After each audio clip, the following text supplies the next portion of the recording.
Our man Jeff McLane joins us on the Comcast Business Hotline, where every day in business is a big day. Let Comcast Business help you move forward with what's next. Jeffrey, good morning. How are we today? Good morning, guys. So, Jacorian Bennett acquired by the Raiders. I would be lying to you. From the Raiders. From the Raiders. I'd be lying to you if I said I knew a lot about Jacorian Bennett. But what I do know, and what you know, is that there is already a cornerback battle between Adoree Jackson and Kelee Ringo. Do you believe Bennett was brought in to sort of add to that competition? Yeah, I mean, I think it's pretty obvious. This is a guy that started in the NFL. I think he's got 11 career starts. He was starting last year until he suffered a season-ending shoulder injury. Former fourth-round pick. I think it was maybe not a scheme fit in what Pete Carroll wants to do there in Las Vegas, and he was expendable. And the Eagles have some depth at defensive tackle, and some of the younger guys are kind of starting to make pushes for the roster. So they thought that Thomas Booker, on their end, was expendable. So, if you look at the cornerback competition between Adoree Jackson and Kelee Ringo, I know Vic Fangio said that he was pleased with the way it was going. It was close. Actions speak louder than words, and I think this suggests that they want to put someone else into the mix. And I assume that when Bennett gets here, he will probably, at some point in time, get reps with the ones. Jeff, I'm a dork with this stuff, but I'm looking at fourth-round picks from that draft and the amount of snaps that he's played.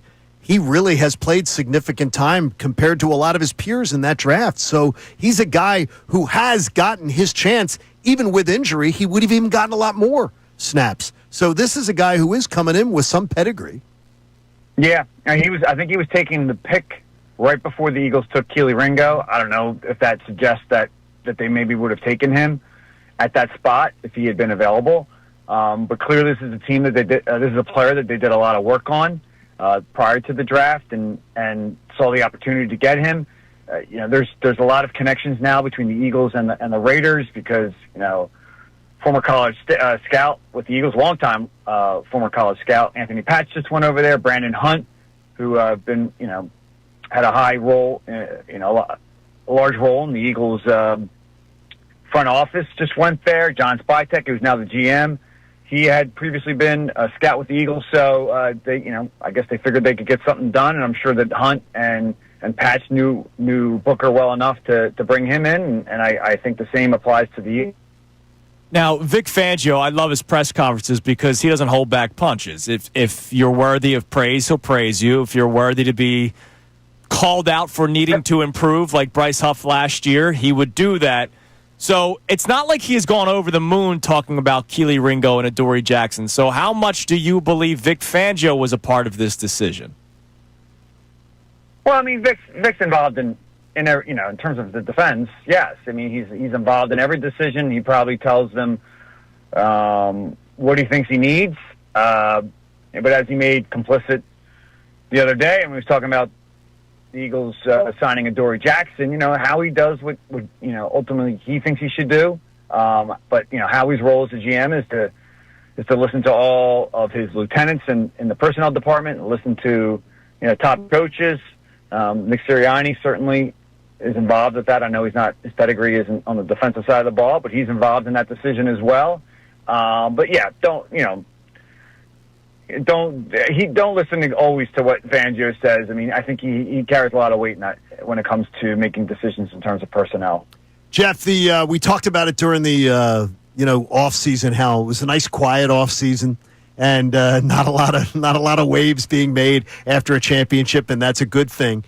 Your general vibe of camp, and you've covered a lot of them, about this team and about how camp has gone. Is it been as sort of calm and quiet as you would have expected?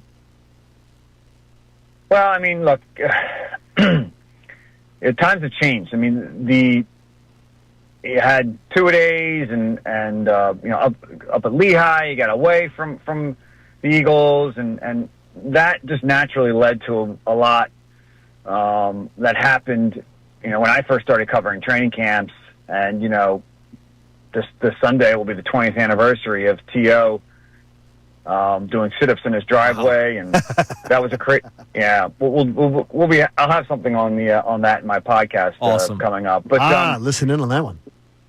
one of the first camps I covered full time, 2009. There was contract holdouts. So you had, because the rookie contract structures were dealt differently, and so part of it's the way the NFL has handled that, and they changed things. Part of it's just not as many practices. Part of it is, there isn't as much access, so you're not seeing and hearing and talking to as many players and coaches, and so the Eagles have done a better job of controlling the message in that regard. So that plays into it. Now you look around the rest of the NFL, and even specifically the NFC East. There's some drama going on with the Cowboys and with the Commanders.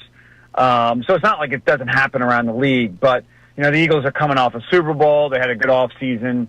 Nothing I think was a huge major surprise, at least based upon the moves that Howie made. Maybe the C.J. Gardner-Johnson thing could spill over, but it's been drama-free. They haven't had any major injuries. And that's the way they want it. But that, all that being said, that look, nothing. We won't know anything. We won't know anything until the season starts. So this is just all kind of a preamble to the season. Now, we blinked, and all of a sudden, Thursday's the first preseason game against the Bengals. Unbelievable. Any players you're expecting to see that obviously Eagles fans would want to see, and is every player in a position battle expected to play on Thursday? Fangio seemed to suggest that Andrew Makuba wasn't going to play. He's still not completely back from that shoulder injury he suffered early in camp, so we won't see the second-round rookie.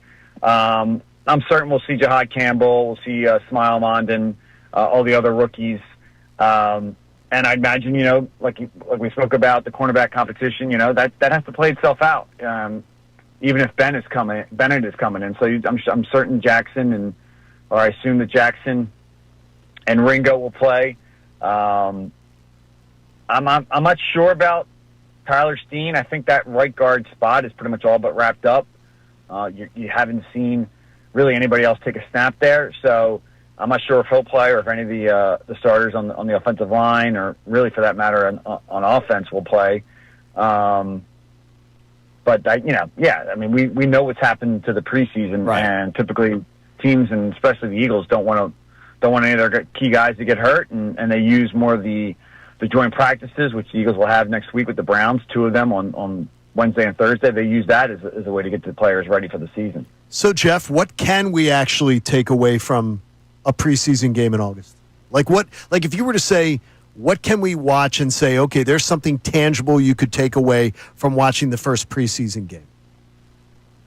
Yeah, like I said, the rookies here I have yet to see. Jahad Campbell's still in the mix to start an inside linebacker. I'm sure Jeremiah Trotter's going to play. That job has not been, given to him.